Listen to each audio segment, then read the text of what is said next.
Imbitado ka po sa presinto, sir. Oh, bakit naman? Ayon sa investigasyon, dalawa daw po yung dumukot doon sa babae. Oh, anong kanalaman ko dun? Isa daw pong pangit, isa daw pong gwapo. Yun ang description ng babaeng nadukot nung nakaraang araw. Oh, Dito sa lugar po natin, isa ka po sa pwedeng maging suspect. Kasi ang pagkakabanggit po ng babae, hawig ni Alden Richard na may parang Jack Roberto ang datingan, malakas ang appeal. Mukhang habulin ng babae, tsaka parang naging crush niya nga daw eh.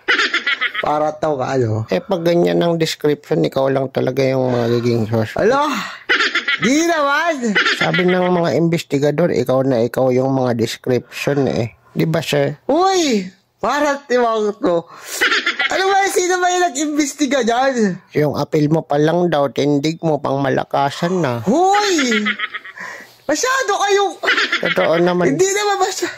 Parang lahat nga daw ng babae magpapakidnap sa'yo, magkukusa. Nakakainis kayo. Papayag ka ba? Ikaw pangit na sa dalawang kumidnap. Siyempre, hindi ako yung pangit doon. So, ikaw nga yung pogi doon sa kumidnap kasi yung appeal mo pa lang eh. Hindi ba kayo nahihirapan, sir? Kakaasar to. Tagasan yung pangit mong kasama na kumidnap din? Kaibigan ba yun? Taga doon din yun sa amin, kaibigan ko. Pero pangit talaga yun. Sumama ka na sa amin sa presinto, pilingerong tipaklong.